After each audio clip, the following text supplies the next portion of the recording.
Monsieur Souma, non, Monsieur Souma, vous n'allez pas nous apprendre. Vous n'allez pas nous apprendre notre métier. Je suis désolé. Vous n'avez pas. Faut que vous nous respectez. Monsieur Souma. On vous respecte. Pourquoi vous prenez les propos dans leur contexte, dans leur milieu, dans leur année, pour venir? Monsieur Souma. D'accord.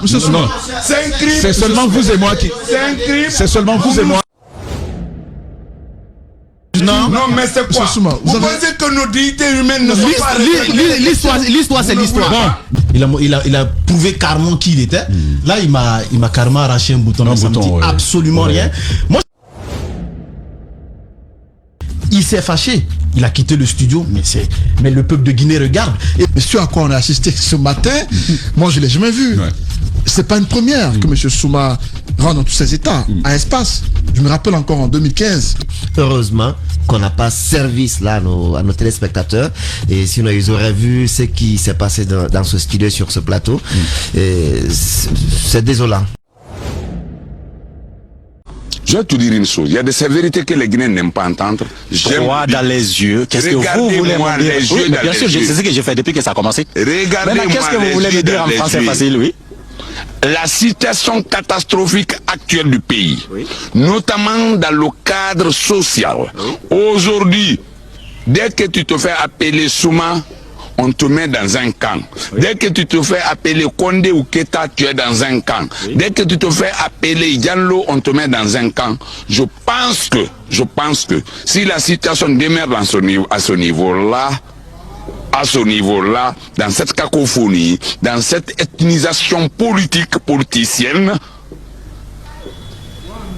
même si c'est un 4e mandat qu'il faut, ou un 10e mandat qu'il faut, pour le dirigeant actuel, pour harmoniser, pour pacifier, pour unir les Guinéens. Nom de Dieu. Vous avez vu les qualificatifs? Souma, je suis pour. Voilà. Car aucun développement socio-économique, qui est la vocation essentielle des partis politiques qui sont à la conquête ou qui sont au pouvoir, ne peut se réaliser.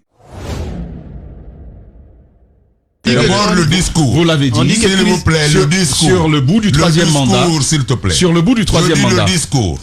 J'ai été. Notre question était simple. S'il te plaît. J'ai dit ici. D'accord, allez-y. Je ne suis pas votre élève, je ne saurais l'être. On n'a jamais dit ça. Non, si. On n'a jamais dit ça. Et puis nous ne sommes pas non plus à l'école coranique où le maître est le véritable maître. Mais Christ, il n'y a plus pas. Je réponds aux questions. Oui. Et si vous voulez, mais je ne répondrai jamais ce que vous voulez. Les grandes gueules. L'interview a eu lieu 2018 plutôt. Ça c'est 2018. Et c'était fin 2018. À mon siège. Avec M. Condé. En effet. Vous avez vu comment j'ai abordé la question. Vous refusez de sortir dans vos articles la déclaration que j'ai faite ici au mois de février 2020, pendant les élections législatives et référendaires. Mais vous avez dit... S'il vous plaît, vous refusez de le faire ici. Entre 2020 et 2018, comme tu le dis, parce que souvent des politiques passent par vous, Monsieur Souma. Pour nuire. Ah ben voilà. Voilà, ça c'est... Celui qui le fait. Non, Ils ont même mis ça. Ils ont pris dans son contexte pour le mettre dans foutage. Non, Monsieur Souma. J'étais à Abuja. Monsieur Souma. J'étais à Abuja. Monsieur Souma. J'étais à Abuja. Monsieur Souma. Et si je savais que... Vous savez, on vous écoute. Je te le dis en toute sincérité. Vous savez qu'on... Nous sommes des acteurs politiques. Oui. Toi, Zachary. Oui. Les grandes gueules. Oui. Mais ça, c'est notre réputation, ma réputation, ma dignité humaine, ce sont des choses sacrées. Mais vous savez... Non, attendez. Vous savez, depuis là, je vous attends. C'est un échange sérieux. Monsieur Souma, ça doit être un échange. Hein. Non. Ça doit être un échange. Ça doit nous appeler. Ça doit être un échange. Question donnée. pour venir mettre. Non, c'est le Monsieur Souma. Non, Monsieur Souma. Non, Quoi? Monsieur Souma, Monsieur Souma, vous n'allez pas nous apprendre. Vous n'allez pas nous apprendre notre métier. Je suis désolé. Je suis désolé. Non, un peu de respect. Les gars, je vais gérer avec lui. Il faut que vous nous respectez. Monsieur Souma. On vous respecte. Pourquoi vous prenez les propos dans leur contexte, dans leur milieu, dans leur année, pour venir? Monsieur Souma. D'accord. C'est un crime. C'est seulement vous et moi qui. C'est un crime. C'est seulement vous et moi qui. Vous nous appelez dans vos studios pour ça? Non, pas du tout. Non, mais c'est quoi? Souma, Vous pensez que nos dignités humaines ne sont pas respectées? L'histoire, c'est l'histoire. Bon, nous allons marquer cette transition. Nous allons marquer cette transition en espérant que Monsieur Souma se sera calmé et nous allons reprendre. Nous allons reprendre cette interview. Voilà, c'était une scène chaude à laquelle vous n'avez pas eu droit dans ce studio, mais merci d'être resté avec nous pour votre fidélité. Antoine, il nous a demandé un bout pour prouver ce que nous disions. C'est tout ce que nous avons fait. Mais il a bien chiffonné le collet de Ahmed écoutez, dans ce vous savez, c'est une question de studio, oui. Je pense que c'est il a prouvé carrément qui il était. Là, il m'a carrément arraché un bouton. Ça me dit absolument rien. Moi, je pose des questions et je suis dans ce pays. Il y a l'histoire. J'ai posé la question et j'ai chuté par vous avez soutenu le 3e mandat.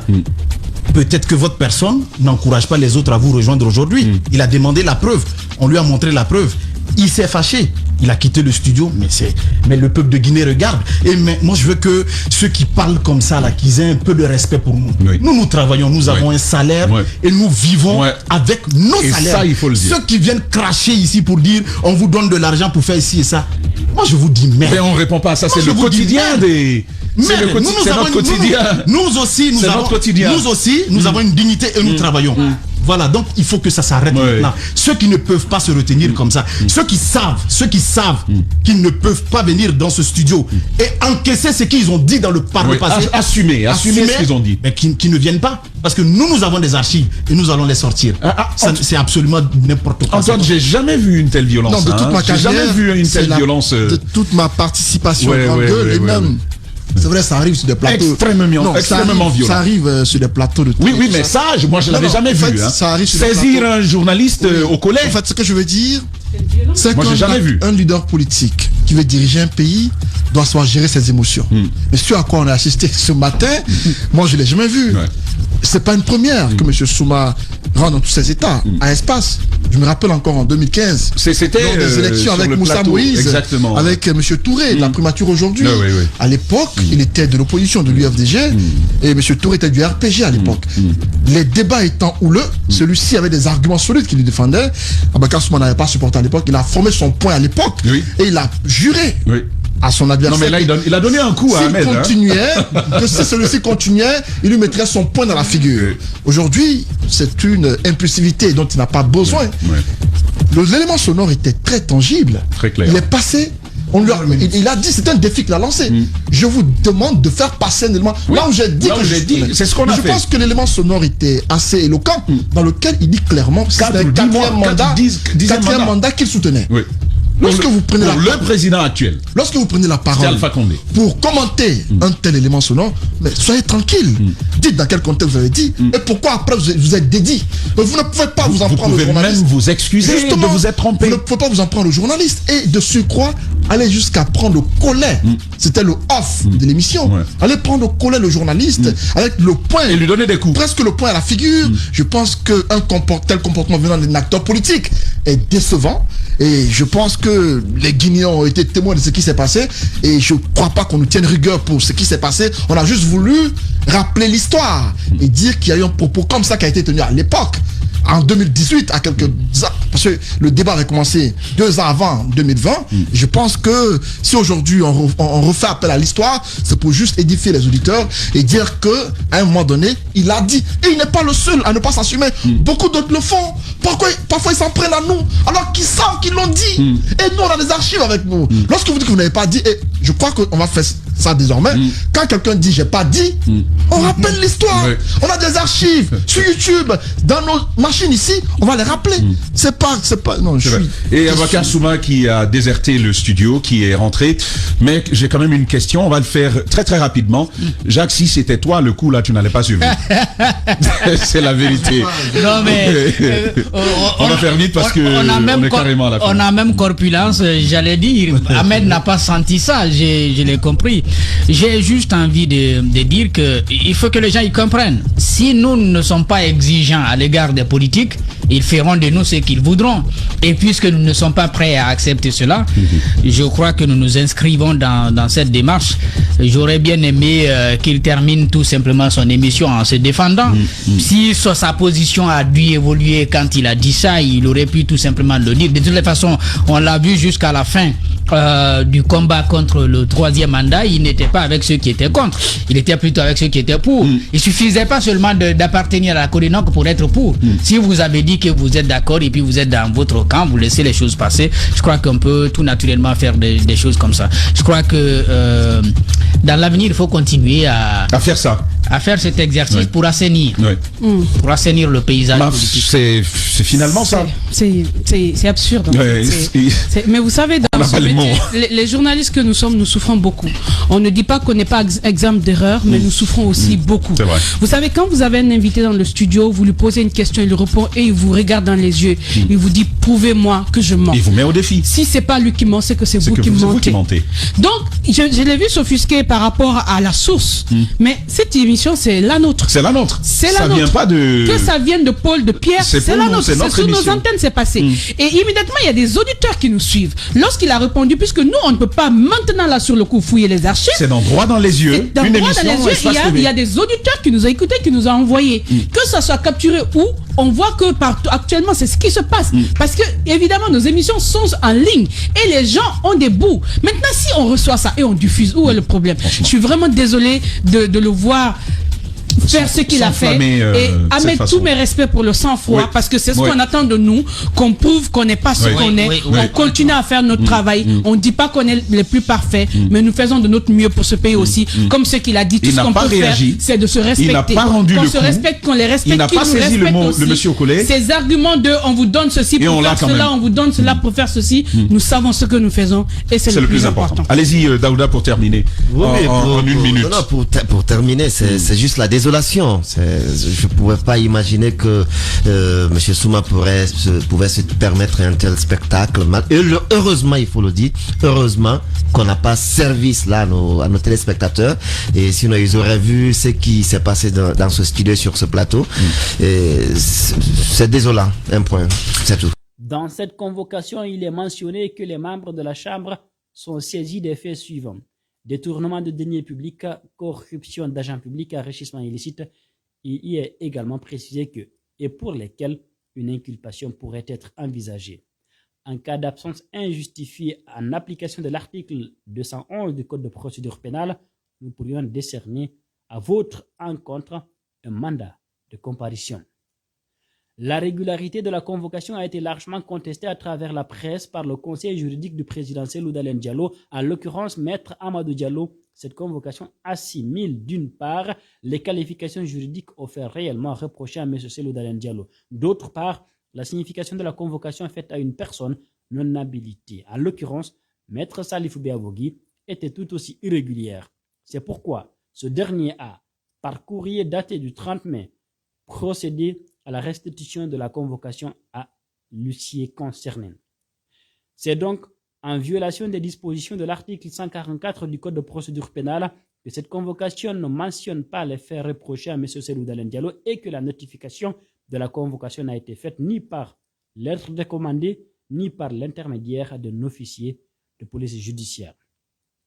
De manière générale, le régime juridique applicable à la privatisation relève de la loi et de ses textes d'application. Pour la cession des actifs de l'ancienne Air Guinée, les principaux textes applicables étaient les suivants.